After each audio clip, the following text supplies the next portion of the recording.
Rene, gusto ka pa bang sabihin para sa mga magulang mo? Gusto ka bang ipaalam sa kanila? Sa dalawang yumao, gamit yung salamin, baka makakuha po tayo ng mga ilang mensahe para sa kanilang mahal sa buhay. Mga idol, nakakausap ni Ed Calawag ang kaluluwa ni Rini Baturbina, Baterbonia. Panoorin po ninyo, nakakatindig balahibo. So, sisimulan ko na po yung ating remote viewing. Sa pagkakataong ito, tataob ko muna po yung picture ni Divine.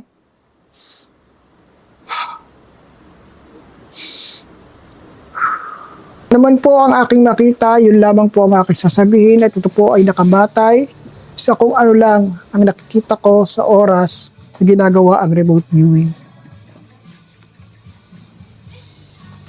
Sa puntong ito po ay narito ako ngayon sa tabi ng dagat.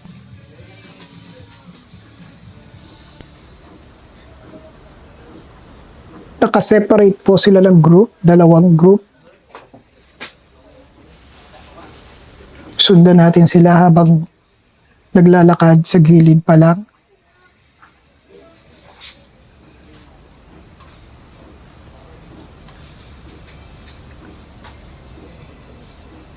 Okay. Yung unang group ay nagpunta po sa gawing kanan. Pag ganito yung... So magkasama po sila. Yung unang group ay pupunta rito.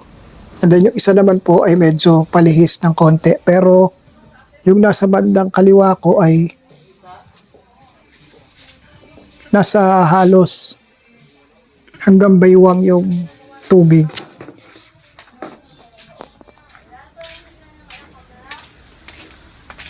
Yung isang grupo, umabot na po sa bandang dibdib yung tubig.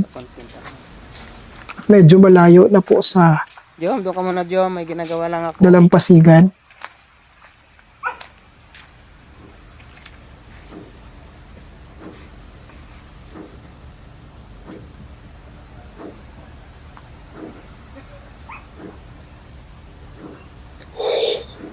Sa paligid may mga ilang tao na nakatingin sa kanila, sa dalawa, tatlo, apat. Yung isa ay parang lokal doon kasi nakatanaw lang siya doon sa malayo. Yung nasa bandang malayo po, na halos ganito na yung tubig, siguro ay mga isa, dalawa, tatlo. Magkakasunod po sila. So parang halos mga 6 sila na magkakasunod. Pero ang linya nila ay magkakahilera na ganyan.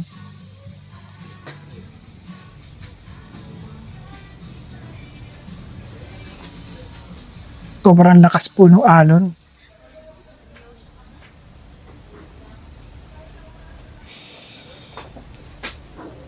Nagkaroon ng komosyon, nagkagulo.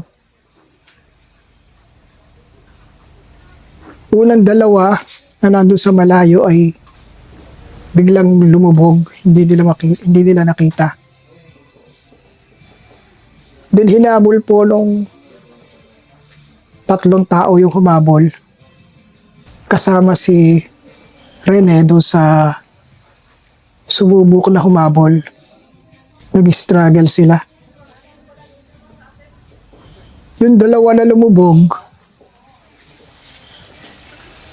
parang naka-push sila pabalik sa shore. Yung way nila ay instead na palayo, naka-push sila pabalik and then bigla silang lumitaw sa mga hanggang ditong tubig na. Then umahon. Jom, doon ka muna Jom, may ginagawa lang ako. 3 yung natitira ngayon doon sa malayo.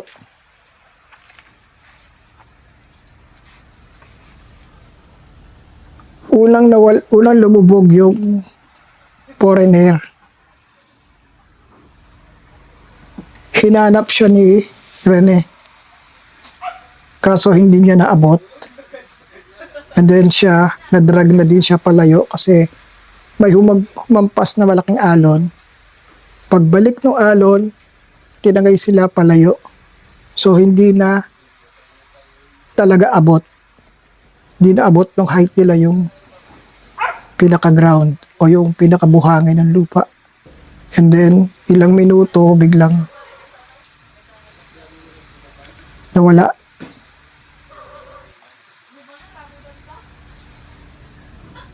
Tinagay sila and then bumalik, natangay pabalik. Kaya lang, sobrang exhausted na. That's the time na nagtakbuhan na yung mga kasamahan niya para i-rescue siya. I-rescue sila. Medyo magkalayo yung distance nila nung nakuha sila. Mas malapit si Rene, mas malayo yung foreigner ng mga almost 2 di pa siguro or 3.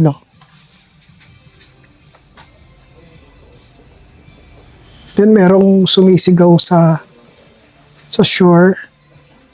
Sumisigaw, meron ding isang local doon na sumisigaw. Siguro isa siya sa caretaker ng lugar. Kagaya ng mga espekulasyon na sinasabi, meron daw weights sa paa. Wala naman. Wala akong nakitang weights. Natural yung paglakad nila. Talagang iba lang yung panahon. Sobrang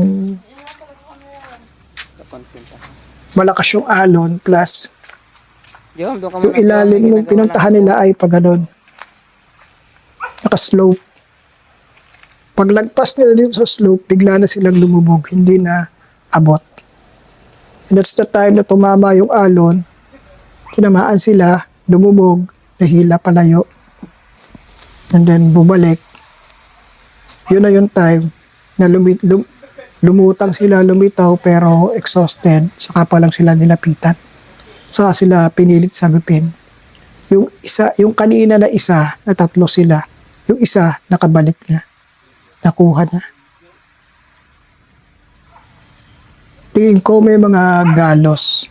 Kasi nag-struggle sa ilalim eh. Pati yung isa na nakaahon, may mga galos din.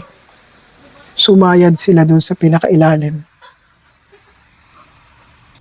At this point, gusto ko sanang makakonect kay Rene.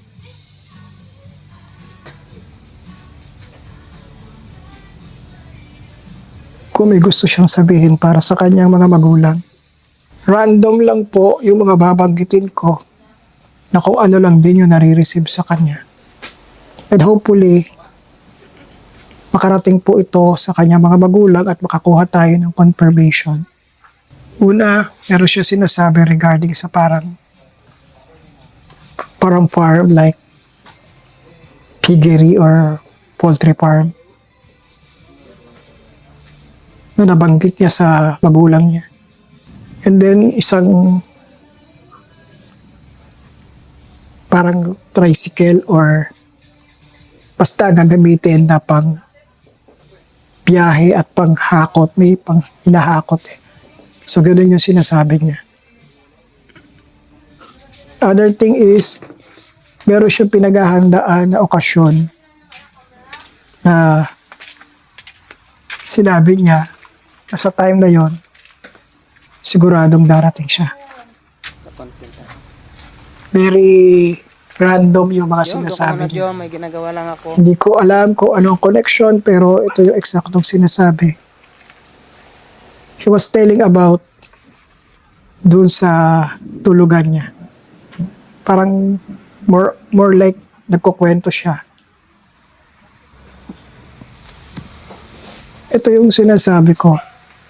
During communication, hindi natin mapipili kung ano yung sasabihin niya kasi siya yung may pagkakataon na express kung ano man yung last memory niya, yun yung mga mapipick up ko. So, ang kailangan lang natin ay confirmation manggagaling doon sa kanyang loved ones. Ayun. Inuulit niya yung isang okasyon eh. Mukhang birthday yata ito. Kasi sinasabi niya, darating siya.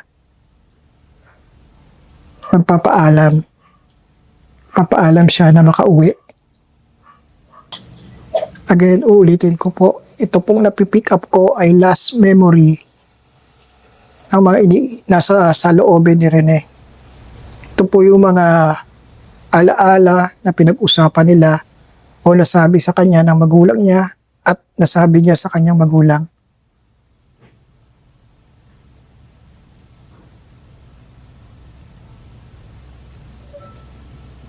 So, kung mako-confirm po natin ito sa kanila, malalaman natin na tama yung mga sinasabi niya Rene. Isa doon ay yung pinangako niya na hindi niya papabayaan yung sarili niya, iinom siya nung parang merong siyang mukhang magkatulad kami, antacids. So yun lagi nire-remind sa kanya, magkakalimutan.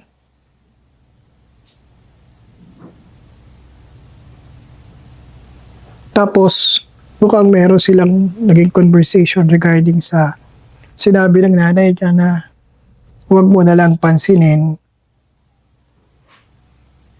Gawin mo lang yung tama, yung alam mong tama. Mukhang ito'y may kinalaman doon sa kanyang mga nakakasama o sa kanyang grupo. Kasi yun yung laman ng conversation.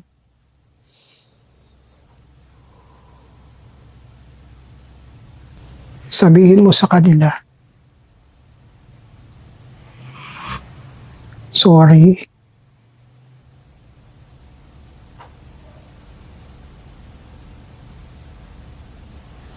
Hindi na daw po matutupad yung tungkol sa bahay.